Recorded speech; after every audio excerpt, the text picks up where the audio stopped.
வணக்கம் நண்பர்களே. இட்லி மீந்து போச்சா? இந்த மாதிரி மாற்றி செஞ்சு பாருங்கள்.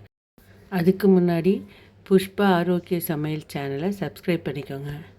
வாங்க வீடியோக்குள்ளே போகலாம். ஒரு பேன் வச்சு அதில் எண்ணெய் ஊற்றி கடுகு உளுந்து போட்டு கடுகு பொரிஞ்சதும் இட்லி சின்ன சின்னதாக கட் பண்ணி இட்லி அது பேனில் போட்டு நல்லா கிறிஸ்பியாக வறுத்து எடுத்துடுங்க. நல்லா கிறிஸ்பியாக வறுத்துடுங்க. கொஞ்சம் மஞ்சத்தூள் லைட்டாக தூவிக்கோங்க.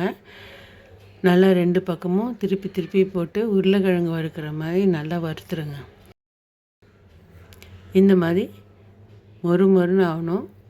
இந்த மாதிரி மொறுமொறுன்னு ஆன பிறகு ஒரு கடாயில் கொஞ்சம் எண்ணெய் நிறைய ஊற்றிட்டு பூண்டு சின்ன சின்னதாக கட் பண்ணி பூண்டு போட்டதுக்கப்புறம் 2 பெரிய வெங்காயம் எடுத்துருக்கேன்.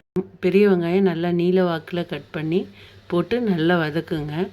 ரொம்ப வதக்கணும்னு அவசியம் இல்லை. கொஞ்சம் கண்ணாடி பதம் வந்ததும் போதும்.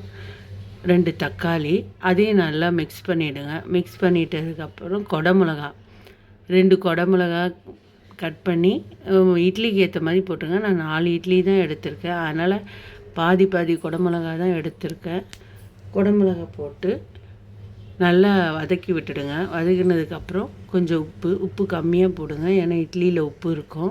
65 masala 1/2 spoon, garam masala 1/4 spoon, soya sauce 3 spoon 3 spoon போட்டு நல்லா ஃப்ரை பண்ணிவிடுங்க. நல்லா வதங்கட்டும். நல்லா வதங்கினதுக்கு பிறகு இட்லி துண்டை அதில் போட்டு நம்ம ஆல்ரெடி மொறுமொறுன்னு வறுத்து வச்சுருக்கோம் இல்லையா, இந்த இட்லி துண்டை போட்டு நல்லா வதக்கி விட்டுடுங்க. வெங்காயத்தாள் போட்டு இறக்கும் போது கொஞ்சம் கை நிறைய கொத்தமல்லியை போட்டு இறக்கிடுங்க. அவ்வளோதான், ஈஸியாக செஞ்சிடலாம். இட்லி சாப்பிடாத பசங்க கூட இந்த மாதிரி செஞ்சு கொடுத்தா நல்லா சாப்பிடுவாங்க. இதை உங்கள் வீட்டில் ட்ரை பண்ணிவிட்டு எப்படி இருக்குதுன்னு சொல்லி எனக்கு கமெண்டில் சொல்லுங்கள். இந்த வீடியோ பிடிச்சிருந்தா சப்ஸ்கிரைப் பண்ணுங்கள், லைக் பண்ணுங்கள், ஷேர் பண்ணுங்கள்.